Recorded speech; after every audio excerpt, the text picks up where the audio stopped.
तो इस वीडियो के अंदर हम लोग देखने वाले हैं हमारे योरिची की पूरी बैक स्टोरी, उसकी वाइफ कौन थी, उसकी शादी, उसकी मुजान के साथ फाइट भी हम लोग कवर करेंगे और तुम्हें सन ब्रीथिंग की 13th फॉर्म का भी आज इस वीडियो में पता चल जाएगा। और उसके बाद हम लोग देखने वाले हैं हमारे ओबेनोई की बैक स्टोरी और तुम्हें ये भी पता चलेगा कि हमारा ओबेनोई सरपेंट हाशिरा अपने फेस पर वो व्हाइट कलर की पट्टी क्यों बांध कर रखता है। बाकी वो जो क्लैशेस वगैरह हैं हाशिराज वर्सेस मुजान वो तो देखने को मिलेंगे ही मिलेंगे। वेल अगर तुम्हें नहीं पता तो ये पार्ट 2 है सनराइज काउंटडाउन आर्क का, जो कि डीमन स्लेयर की सीरीज का फाइनल आर्क है। अगर तुमने पार्ट 1 नहीं देखा अभी तक, आई बटन पे लिंक आ रहा होगा। सारी मैंने चीजें तुम्हें बता दी जो तुम्हें पता होनी चाहिए थी। अब तुम्हारा बनता है वीडियो को लाइक करना और अगर चैनल में फर्स्ट टाइम आए हो तो सब्सक्राइब कर दो। बस चलो वीडियो स्टार्ट करते हैं। तो पिछले पार्ट के एंड में जैसा हमने देखा था, हमारा तांजीरो एक ड्रीम के अंदर था और वो भी हैरान था कि मैं यहाँ पर कैसे आया। पार्ट 2 इसी के आगे से स्टार्ट होता है, जहाँ पर तांजीरो एक पुराने से घर के सामने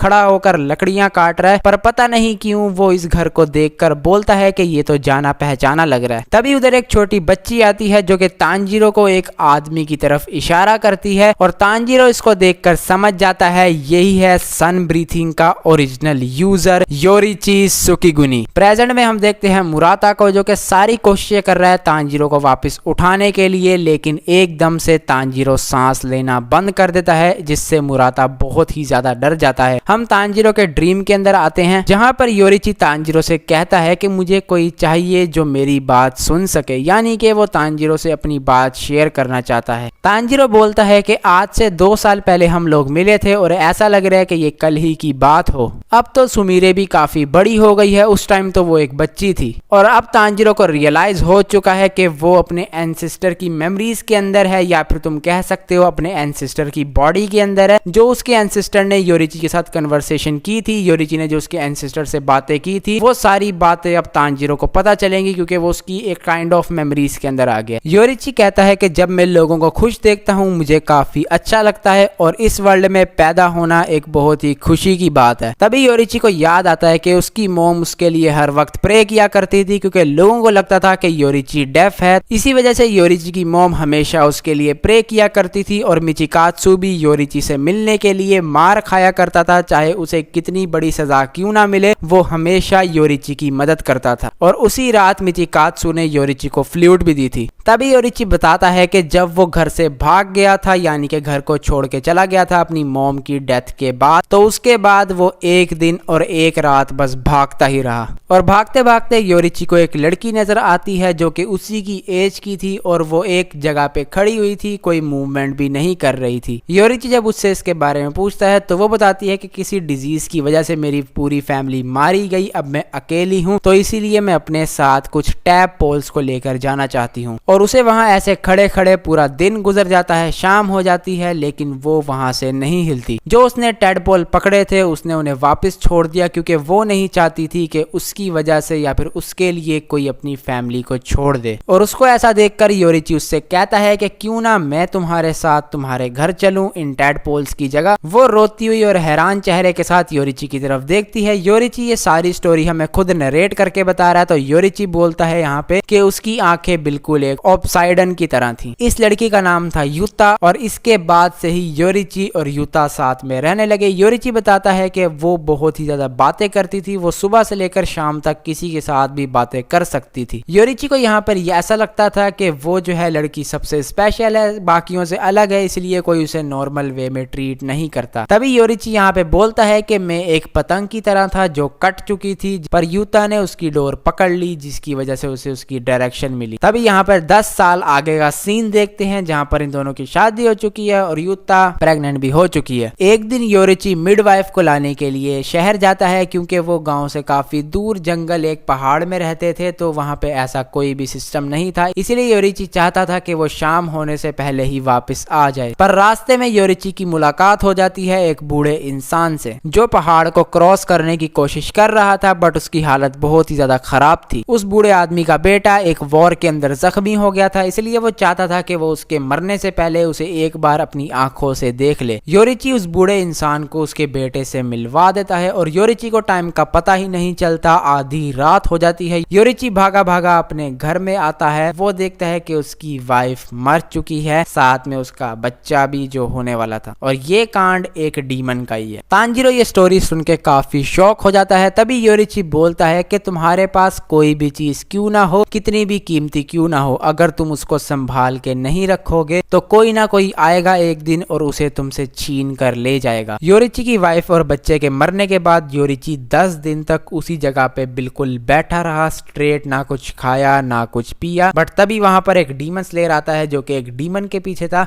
और वो यहाँ पर आकर योरिची को इस कंडीशन में देखता है और उस डीमन स्लेयर के कहने पे योरिची अपनी फैमिली को दफना देता है। योरिची कहता है कि मेरा ड्रीम ये था कि मैं अपनी फैमिली के साथ एक नॉर्मल लाइफ जी सकूं, बट क्या ये ड्रीम इतना ही बड़ा था? पर अब मेरा ये ड्रीम सच नहीं हो सकता, जबकि मेरी किसी के साथ भी कोई दुश्मनी नहीं थी। योरिची को यहाँ पर डीमंस के बारे में पता चलता है, जिसके बाद वो एक डीमन स्लेयर बनने का डिसाइड करता है। योरिची यहाँ पर एक चीज नोटिस करता है कि सारे डीमन स्लेयर अपनी स्ट्रेंथ के, अपनी रॉ पावर के दम पर डीमन से लड़ते हैं, इसीलिए योरिची ने ब्रीथिंग स्टाइल्स बनाए। सन ब्रीथिंग को कोई भी मास्टर नहीं कर पाया, कोई भी इसको नहीं सीख पाया, पर उन्होंने सन ब्रीथिंग से ड्राइव अपने ब्रीथिंग स्टाइल्स बनाए, और जिन डीमन स्लेयर ने इन ब्रीथिंग स्टाइल्स को मास्टर कर लिया था उन्हें हाशिरास का नाम दिया गया। उसके बाद योरिची के भाई मिचिकात्सु ने भी डीमन स्लेयर कॉर्प्स ज्वाइन कर ली, और तुम्हें पता है कि उसने किस वजह से डीमन स्लेयर कॉर्प्स को ज्वाइन किया था। उसके बाद योरिची बताता है कि वो कैसे द डीमन किंग मुजान किबुत्सुजी से मिला, और मुजान को अपने सामने देखकर, ऐसे मॉन्स्टर को अपने सामने देखकर योरिची समझ जाता है कि मैं इस दुनिया में पैदा ही सिर्फ इसलिए हुआ हूं ताकि मैं इसको मार सकूं। योरिची को मुजान बहुत ही ज्यादा खतरनाक लग रहा था, उसे वो एक वोल्केनो की तरह लग रहा था जो कभी भी फट सकता है। और यहाँ पर योरिची क्योंकि सबको ब्रीथिंग स्टाइल्स दिखा रहा था जिससे डीमन स्लेयर की स्ट्रेंथ बढ़ रही थी, इसलिए मुजान पर्सनली इसको मारना भी चाहता था। मुजान यहाँ पर योरिची पर अटैक करता है। योरिची इसको बच्चों की तरह डॉच कर लेता है और उसे पता चल जाता है कि इसकी पावर बहुत ही ज्यादा है, अगर इसका एक भी अटैक मुझे लगा तो वो काफी गंदा डैमेज करेगा। अब यहाँ पर हमें एक बहुत ही अजीब सी चीज रिवील की जाती है जो सुन के तुम्हें भी अजीब लगेगा। योरिची ट्रांसपेरेंट वर्ल्ड को देख सकता था, इसीलिए वो मुजान को ट्रांसपेरेंट वर्ल्ड से देखता है और वो देखकर हैरान हो जाता है। मुजान के पास 7 दिल हैं और 5 दिमाग हैं, जो कि तुम इस पैनल में देख सकते हो, पता नहीं कहां पे हैं। यहाँ पर योरिची सन ब्रीथिंग की 12 फॉर्म्स को मिलाता है, मुजान पर अटैक करता है सन ब्रीथिंग की 13th फॉर्म से, जिससे वो लिटरली मुजान को एक अटैक में टुकड़ों के अंदर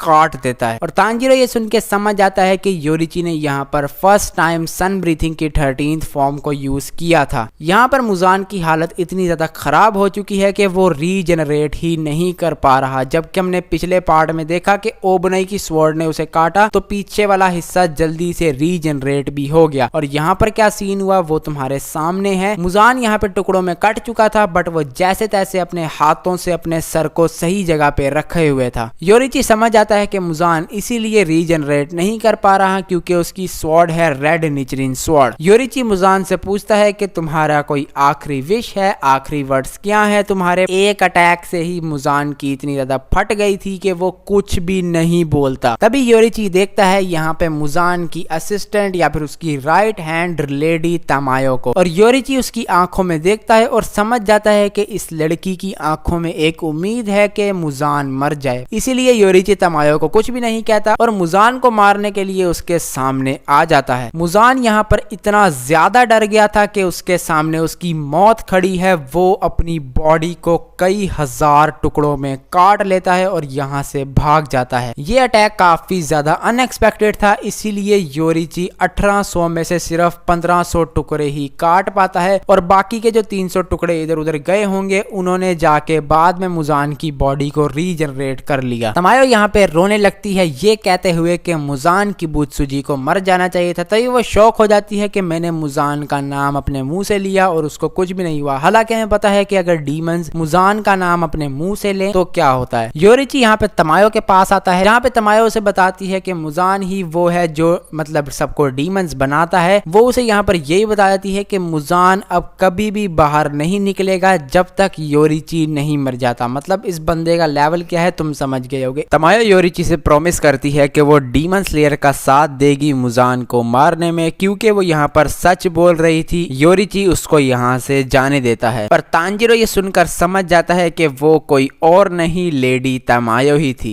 उसके बाद योरिची जब डीमन स्लेयर के हेडक्वार्टर्स के अंदर पहुंचता है, उसे पता चलता है कि मिचिकात्सु ने एक डीमन बनने की ऑफर को एक्सेप्ट कर लिया है। और जब उन्हें यह पता चलता है कि योरिची ने मुजान को भी भागने दिया तो वो बहुत ही ज्यादा गुस्सा हो जाते हैं। और योरिची ने मुजान को तो जाने दिया ही दिया, भले ही वो नहीं जाने देना चाहता था, वो तो मुजान भाग गया वहां से, बट उसने तमायो को भी जाने दिया जिसके पास मुजान की सबसे ज्यादा इंफॉर्मेशन थी। वहां के कुछ लोगों ने यह डिसाइड किया कि योरिची को मार दिया जाए, उसको सबके सामने मौत की सजा सुना दी जाए। बट वहां का लीडर जो अभी अभी नया एक लीडर बना था, 8 साल का बच्चा था, वो उसने ऐसा करने नहीं दिया क्योंकि उसने रिसेंटली अपने फादर को खोया था। यहाँ पर योरिची की मौत को कैंसिल कर दिया गया। योरिची बोलता है कि सिर्फ मैं ही एक ऐसा हूं जो मुजान को मार सकता है, बट मैं वो काम भी पूरा नहीं कर पाया। इससे मुझे बहुत ही ज्यादा दर्द पहुंचा, क्योंकि भाई योरिची ही एक ऐसा इंसान है, उसके पास ही इतनी पावर है इस पूरी दुनिया में कि वो मुजान को मार पाता, और जिस चीज के लिए वो पैदा हुआ था वो उस काम को भी पूरा नहीं कर पाया। इसीलिए यहाँ पे योरिची ये समझता है कि मैंने सबके साथ बुरा किया, इसीलिए योरिची जितने भी लोग अब मरेंगे उन सब का जिम्मेदार खुद को मानता है। तांजिरो यहाँ पर योरिची को आगे से एक भी वर्ड नहीं कह पाता, बस वो ये सोच रहा था कि इसमें योरिची की कोई भी गलती नहीं है। तभी यहाँ पर वो बच्ची जिसका नाम सुमिरे है, जो कि तांजिरो के एंसेस्टर की बेटी है, वो योरिची से कहती है कि वो उसे गोद में लेकर खिलाए। योरिची यहाँ पे उससे परमिशन लेता है और उसे गोद में खिलाने लगता है। सुमिरे यहाँ पर काफी ज्यादा खुश हो जाती है और इसे खुश देखकर योरिची यहाँ पर रोने लग जाता है। तभी वहाँ पे तांजिरो के एंसेस्टर की वाइफ आ जाती है, जो कि योरिची को इस कंडीशन में देखकर उसे चुप कराती है और शाम के खाने के लिए उसे इनवाइट भी करती है। तांजिरो सोचता है कि हम लोग इस टाइम बैटल फील्ड के अंदर है, उसे ये चीज रियलाइज हो चुकी है कि मैं एक ड्रीम के अंदर ही हूँ। वो ये सोचता है कि योरिची काफी सालों पहले ही मर चुका है तो मैं उसकी मदद नहीं कर सकता, बट मैं उम्मीद करता हूँ कि योरिची को सुकून मिल गया हो। हम लोग प्रेजेंट के अंदर आते हैं, जहाँ पे मुजान की हमारे सारे के सारे हाशिराज के साथ अभी भी फाइट ही चल रही है। और ग्योमे यहाँ पर ये चीज नोट करता है कि मुजान की जो स्पीड है वो पहले से बहुत ही ज्यादा बढ़ चुकी है, और ग्योमे यहाँ पर ट्रांसपेरेंट वर्ल्ड को भी अब नहीं देख पा रहा। और यहाँ पर मित्सुरी की हालत बहुत ही ज्यादा खराब हो जाती है, क्योंकि इस पॉइंट तक हमारे सारे हाशिराज को मुजान के अटैक्स लग चुके हैं। मुजान मित्सुरी के ऊपर एक और अटैक लॉन्च करता है और ये बहुत ज्यादा खतरनाक था। इससे मित्सुरी का लेफ्ट फेस और उसका जो लेफ्ट शोल्डर है वो कट जाता है। तभी हमारे यहाँ पे 3 हाशिराज कॉम्बिनेशन अटैक करते हैं मुजान के ऊपर। ओबने यहाँ से मित्सुरी को बचा लेता है और एक सेफ जगह पे ले जाता है। एक डीमन स्लेयर से बोलता है कि जल्दी से युइशिरो को ढूंढो, क्योंकि वही एक है जो इन्हें ट्रीटमेंट दे सकता है। मित्सुरी यहाँ पर फोर्स करती है कि मैं अभी भी फाइट कर सकती हूँ, बट ओबने उसको नहीं आने देता। ओबने यहाँ से जाने लगता है दोबारा से बैटल के अंदर। मित्सुरी ओबनाई से कहती है कि इगुरु-सान प्लीज मरना मत। और जब ओबनाई बैटल फील्ड की तरफ जा रहा होता है, वो सोचता है कि ये कितना अच्छा होता कि मैं और मित्सुरी एक नॉर्मल जगह पे एक नॉर्मल हालात में मिले होते, बट ये सब करने के लिए मुझे पहले मरना होगा और इस बेकार सी ब्लड लाइन से छुटकारा पाना होगा, इस बेकार बॉडी से छुटकारा पाना होगा। और भागते भागते ओबनाई के फेस पर जो पट्टी थी जो वो बांध कर रखता है वो उतर जाती है, और यहाँ पर हमें फर्स्ट टाइम ओबनोई का फेस रिवील किया जाता है। खुद ही देखकर समझ लो कि इसका जो फेस है वो दोनों साइड से कटा हुआ है, जो तुम्हें इस पैनल में देखकर समझ आ गया होगा। तभी ओबनोई अपनी बैक स्टोरी बताता है कि वो एक ऐसी फैमिली से बिलोंग करता है जो सिर्फ अपने फायदे को ही देखते हैं, चाहे उस चीज की कीमत कितनी ही क्यों ना हो। ओबनोई और बताता है कि उसकी फैमिली के पास काफी ज्यादा पैसा था, वो काफी अमीर थे, और इनकी फैमिली के अंदर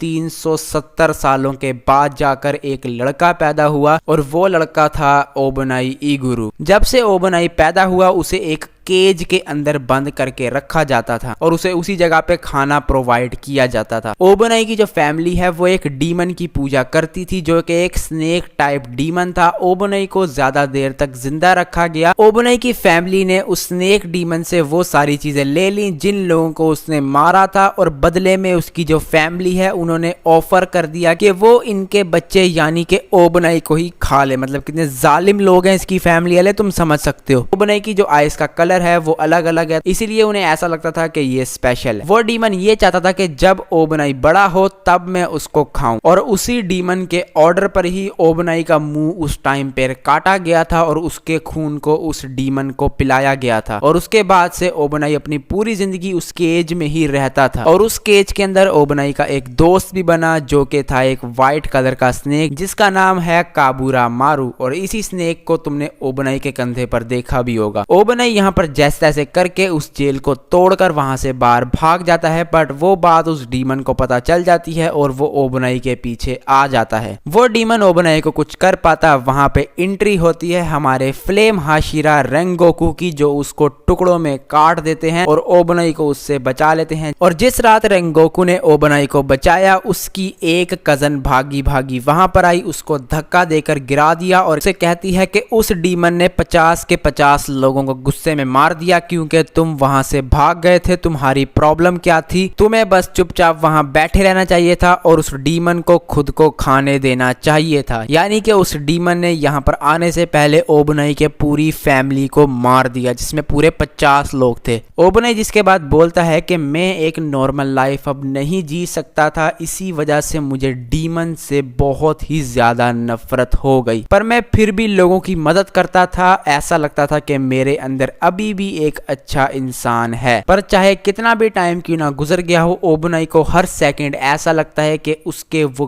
गंदे खानदान के लोग अभी भी उसको अपने नाखूनों से नोचते हैं और अपने पास ही रखते हैं। इसी वजह से ओबोनाई ये चाहता है कि वो मर जाए और इस गंदी सी बॉडी से आजाद हो जाए, जिसके बाद जब उसे सेकंड लाइफ मिलेगी तब वो पक्का मित्सुरी को कॉन्फेस करेगा और उसे बताएगा कि वो उससे प्यार करता है। तभी हम देखते हैं काकुशी के ग्रुप्स को जो कि नॉर्मल सिटीजन्स को यहाँ से दूर लेकर जा रहे हैं कोई बहाना बनाकर, क्योंकि मुजान की फाइट हो रही है। अब इन्हें तो बता नहीं सकते कि डीमन शीमन होते हैं और ये यकीन भी नहीं करेंगे, इसलिए ये कोई बहाना बनाकर उन्हें यहाँ से दूर लेकर जा रहे हैं। तभी एक काकुशी को वहां पर एक बिल्ली मिलती है जो कि वहां से निकलते साथ ही भागने लग जाती है बैटलफील्ड की तरफ और हम देखते हैं कि ये लेडी तामायो की कैट है और इसकी बैक पर एक बैग भी लगा हुआ है। हम बैटलफील्ड में आते हैं जहां पर सानमे और ओबोनाई काफी ज्यादा क्लोज आके मुजान से लड़ रहे थे। ओबोनाई मुजान के अटैक को डॉज करता हुआ घूमकर मुजान के एक टेंटिकल को काट देता है। ओबोनाई यहाँ पर काफी ज्यादा संभल कर मुजान से फाइट कर रहा था क्योंकि भाई अगर एक भी अटैक डायरेक्टली इनको लग गया तो भाई इनके टुकड़े ही होंगे। फिर भले ही यहाँ पे ओबोनाई का स्टेमिना कम हो रहा है बट वो खुद से बोलता है कि मैं तब बेहोश होऊंगा जब सनराइज में सिर्फ 1 सेकंड बचा होगा, क्योंकि मुजान को रोकने में उन डीमन स्लेयर्स ने मदद की है जिन्होंने इन्हें बचाया था, वरना ये तो पहले ही मर जाता। तभी हम यहाँ पे ग्यू को देखते हैं जिसके हाथ से उसकी स्वॉर्ड स्लिप हो जाती है और मुजान का अटैक उसके पास पहुंच ही चुका था। बट तभी यहाँ पर ओबोनाई और ग्योमे उसको बचा लेते हैं, मुजान के अटैक को रोक लेते हैं। सानमे ग्यू को एक तलवार फेंक के देता है और बोलता है कि साले अगर तुझे मरने का इतना ही शौक है ना तो इस बैटल के बाद मैं ही तुझे मार दूंगा अपने हाथों से। ग्यू यहाँ पर उस स्वॉर्ड को उठाता है और dance of the Swift current से अटैक करता है। मुजान यहाँ पर सोचता है कि हाशिराज अपना पूरा ट्राई दे रहे हैं मुझे रोकने के लिए, बट मैं जब चाहूँ यहाँ से भाग सकता हूँ क्योंकि भाई इजी सी बात है मुजान के लिए। तो ये मुजान यहाँ ये भी सोचता है कि मेरा काफी ज्यादा जो खून है इनके अंदर जा चुका है और कुछ टाइम के अंदर ये हाशिराज मरने वाले हैं, और यहाँ पर उसका खून अपना काम स्टार्ट कर देता है। हमारे हाशिराज की कंडीशन बहुत ही ज्यादा खराब हो जाती है। तभी वहां पर एंट्री लेती है मिस तमायो की कैट जो छलांग मारकर जो उसके पीछे बैग था उसके अंदर से कुछ दवाई निकालती है, सारे हाशिराज की तरफ फेंकती है, वो सारे उसको अपने अंदर इंजेक्ट कर लेते हैं। और ये यहाँ पर दवाई थी मुजान के पॉइजन से बचने के लिए, मतलब तमायो ने इतना आगे की सोच रखी थी। मुजान यहाँ पर इस बिल्ली को काट देता है बट हम देखते हैं हमारे हाशिराज रिकवर होना शुरू हो गए हैं। ग्योमे को ये चीज पता चल जाती है इसका असर टेम्परेरी है बट स्टिल उन्हें इससे फायदा काफी होगा और सारे हाशिराज का स्टेमिना अब वापस बढ़ चुका है। मुजान यहाँ पर समझ जाता है कि ये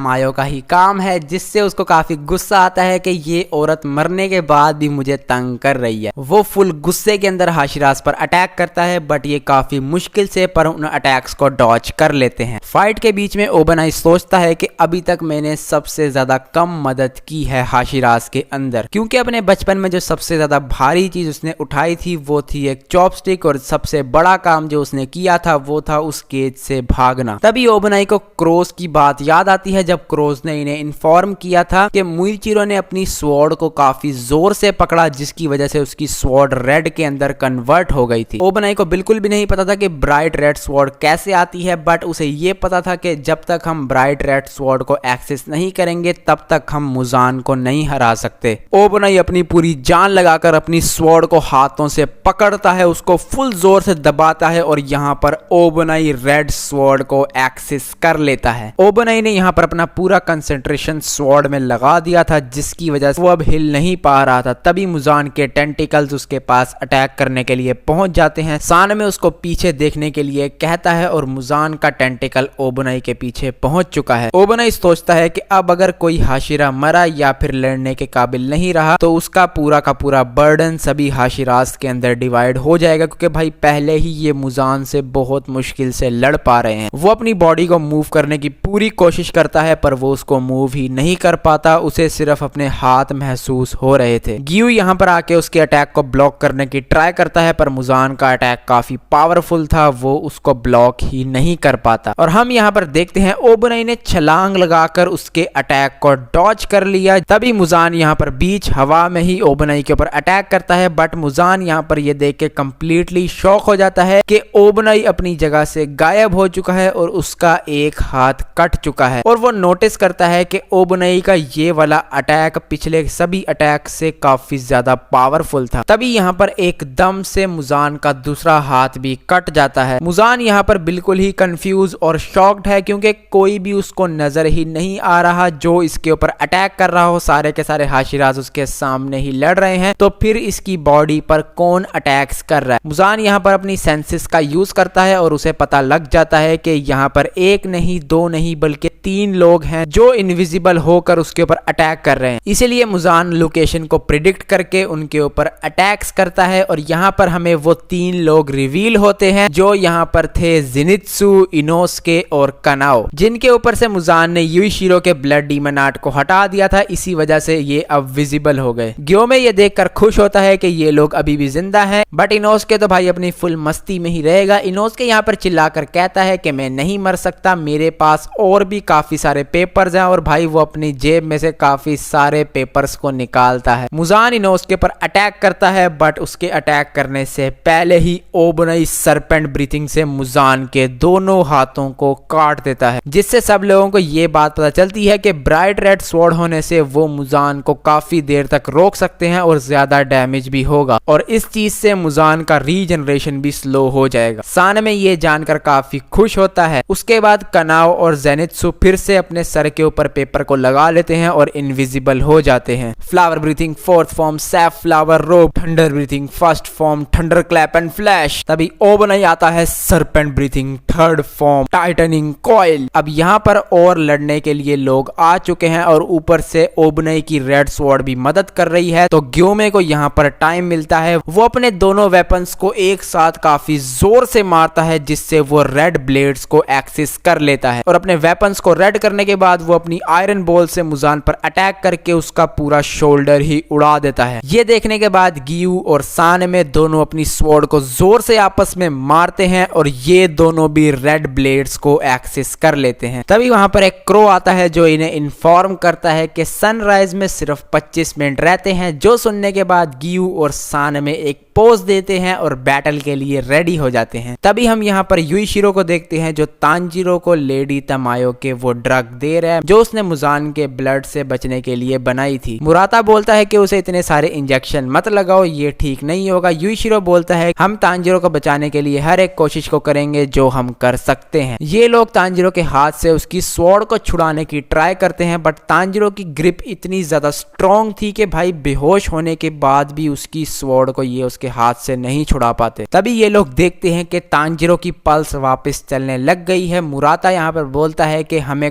कंट्रीब्यूट करना होगा वरना मुजान भाग जाएगा। तभी तांजीरो अपनी ग्रिप को और ज्यादा टाइट करता है और काफी बैडस वे के अंदर अपनी आंख खोलता है। तभी हम लोग एक काकुशी को देखते हैं जो दूर खड़ा होकर हाशिराज की बैटल देख रहा है और वो बस यही सोच रहा है कि हाशिराज किसी तरह मुजान को सनराइज तक रोक ले। हम बैटल में देखते हैं जहां पर ग्योमे मुजान पे अटैक करके उसकी नीचे वाली मिड बॉडी को उड़ा ही देता है। सानमे यहाँ से भागा जाता है, एक पेपर को उठाता है, अपने सर के ऊपर लगाता है और यूज करता है wind breathing 7th form strong wind tengu gale. Gyomei को यहाँ पर थोड़ा सा टाइम मिला कि वो कंसंट्रेट कर पाए, इसीलिए वो मुजान की बॉडी पे फुल कंसंट्रेशन से देखता है। ग्योमे यहाँ पर फिर से ट्रांसपेरेंट वर्ल्ड के अंदर देखता है और जो वो देखता है वो देख के पूरे तरीके से ही शॉक हो जाता है कि मुजान के पास काफी सारे दिल और काफी सारे दिमाग हैं, यानी कि अगर ये उसको काट भी दे तो वो मुजान किसी भी हिस्से से दोबारा रीजनरेट कर सकता है। ग्योमे सोचता है कि क्यों ना फिर हम लोग इसके वाइटल ऑर्गन्स पर ही अटैक करें, बट अकेला तो ये नहीं कर सकता। वो सभी हाशिराज से कहता है कि इसकी बॉडी पर फुल कंसंट्रेट करो, क्या तुम्हें कुछ नजर आ रहा है? ओबनाई फुल कंसंट्रेशन से मुजान की बॉडी को देखता है और वो भी यहाँ पे ट्रांसपेरेंट वर्ल्ड के थ्रू देख पा रहा था अब, और वो भी देखकर हिल जाता है कि इसके पास इतने सारे ब्रेन हैं और इतने सारे हार्ट हैं। मुजान अब काफी गुस्से में आ चुका है, वो इरिटेट हो चुका है, काफी गुस्से के अंदर अपने हाथों और टेंटिकल्स को हिलाता है और सभी हाशिराज को यहाँ से दूर फेंक देता है। बाहर जो काकुशी खड़ा होकर ये सब देख रहा था वो बैटलफील्ड की तरफ देखकर घबरा जाता है कि मुजान सिर्फ अकेला एक जगह पे खड़ा हुआ है। उसके बगल में ग्योमे आकर गिरा है जिसका एक पैर